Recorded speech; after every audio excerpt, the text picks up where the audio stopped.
अब नेक्स्ट हम देखेंगे कॉम्बिनेशन ऑफ इंडक्टर्स।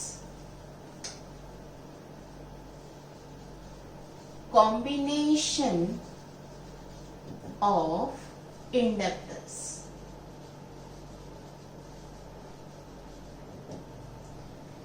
अब हम ये जो इंडक्टर्स है ये दो फॉर्म्स में कनेक्ट कर सकते हैं, one in series and another in parallel. अब देखो फर्स्ट हम देखेंगे series combination. Series combination, in case of series combination, जैसे ये एक इंडक्टर है, ये है L1 और ये दूसरा इंडक्टर है L2। They are connected in series और ऐसे हमने एक बैटरी लगा दी। So its EMF is suppose E। क्या होगा, इसमें से जो करंट फ्लो होगा, suppose that is I। If this current is flowing, so some voltage will be dropped across L1, तो इसको हम बोलेंगे E1, और कुछ वोल्टेज यहां भी ड्रॉप होगा। सीरीज कॉम्बिनेशन में वोल्टेज डिवाइड होता है। So we know this E is equal to E1 plus E2। E1 plus E2 ये टोटल वोल्टेज है अक्रॉस दिस कॉम्बिनेशन। तो ये पूरे कॉम्बिनेशन का इंडक्टेंस, अगर हमने ये सीरीज लिया है तो उसे हम कहेंगे LS, सीरीज कॉम्बिनेशन का। तो हमने ऑलरेडी देखा है what is the formula for EMF induced in an inductor. So it is equal to minus L di/dt, ये फॉर्मूला है। तो ये है हमारा total EMF of the circuit. तो ये होगा minus total inductance of the circuit, that is of series combination, di/dt। और ये जो करंट है, सेम करंट L1 में से भी फ्लो हो रहा है और L2 में से भी फ्लो हो रहा है। तो E1 की वैल्यू हो गई माइनस L1 di/dt और इसकी वैल्यू हो गई minus L2 di/dt.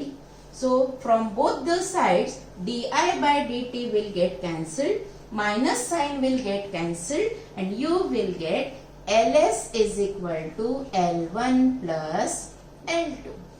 L1 plus L2. This is very simple. That is combination of inductors. जैसे हमारा सीरीज कॉम्बिनेशन ऑफ रेजिस्टर्स है, वैसे ही यहाँ भी होगा. So total inductance of series combination is sum of the inductances simply. Similarly, second combination हम देखेंगे, that is parallel combination. Parallel combination, तो parallel combination में क्या है, जैसे हमने दो इंडक्टर्स लिए, दिस इज L1, ये दूसरा इंडक्टर है L2 और ये दोनों पैरेलल में लगा दिए. सो यहां जितना EMF होगा उतना ही यहां होगा, that will be E1 and this will be E2, they will be same. So जो पूरे सर्किट में अप्लाई किया, so it parallel combination, your potential remains same. So E equal to E1 equal to E2. लेकिन जो current flow हो रहा है वो यहाँ पे जंक्शन पे डिवाइड होगा. So this will be the current flowing through L1 and this is the current flowing through L2. तो यहाँ हमें क्या डिवाइड हो रहा है, current. So your I will be equal to I1 plus I2.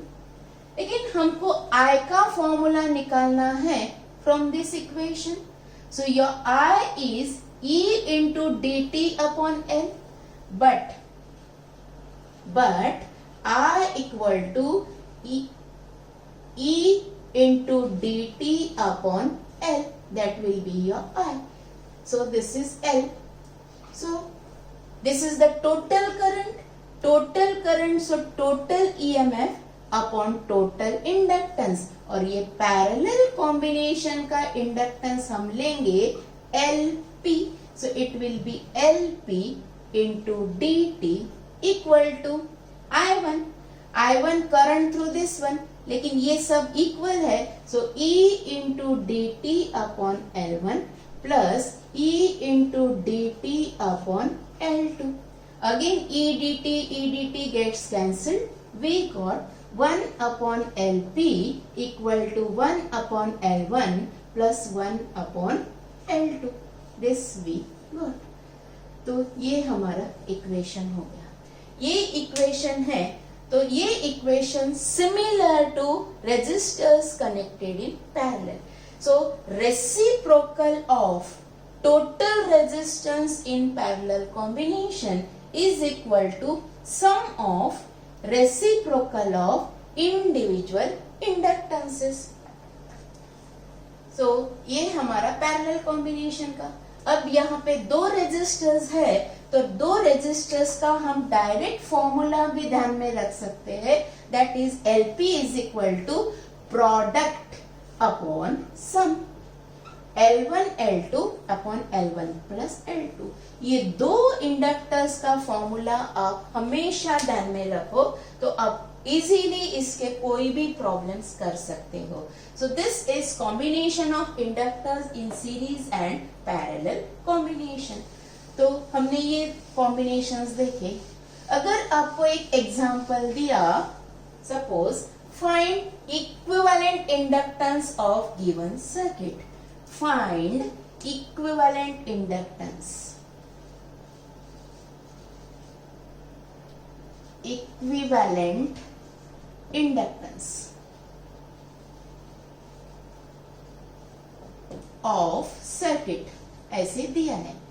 ये एक इंडक्टर है, यहां एक इंडक्टर है, यहां एक इंडक्टर है, और ऐसे दिया है।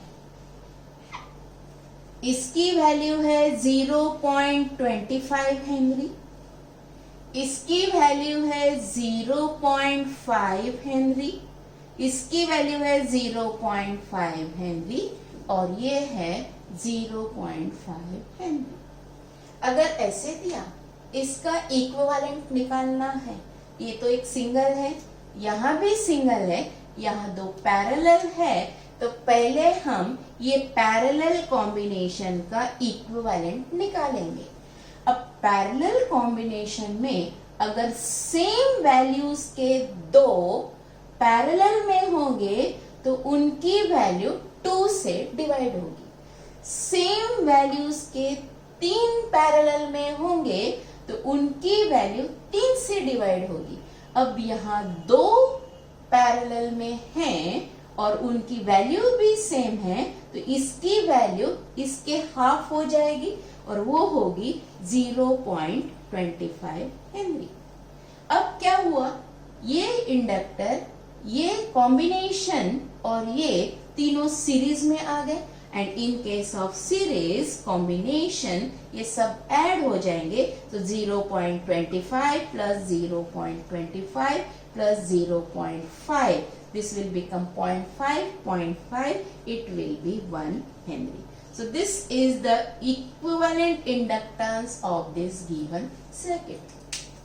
अब यहाँ हमने इंडक्टर का सिंबल क्या है वो तो आपको दिखाया, इंडक्टर का सिंबल आपको पता चल गया है, और यहाँ हमने ये जो H उसका SI यूनिट लिया, तो वो SI unit of inductor is Henry. So SI unit of inductor. The SI unit of inductor is Henry. Henry. It is denoted by capital H. ये SI यूनिट है। अब हमको इसके डायमेंशंस निकालने हैं, डायमेंशंस निकालने हैं। अब ये डायमेंशन निकालने के लिए हम कौन सा फॉर्मूला यूज करेंगे, तो हमारा इंडक्टर का EMF induced in an inductor, वो जो फॉर्मूला है E equal to L di/dt। ये हमको इजी हो जाएगा बिकॉज ये I के डायमेंशन से टाइम हमको L के निकालने हैं। So your L equal to E dt upon di।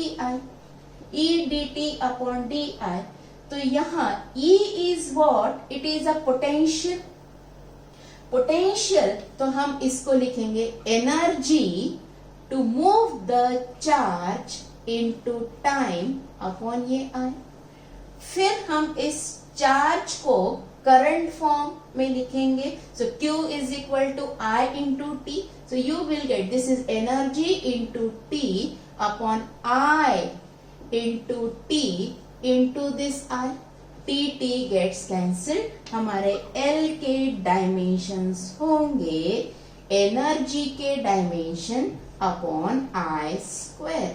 और एनर्जी के डायमेंशंस आपको मालूम है m1L2T-2 और I के डायमेंशंस दैट इज A, ये डिनोमिनेटर में है, so -2। So this will be the dimension of inductance. ये है आपका इंडक्टेंस और उसके हमने कॉम्बिनेशंस भी देखे। So hope you understood inductor, self inductance of solenoid, combination of inductors and its SI unit and dimensions. Thank you so much.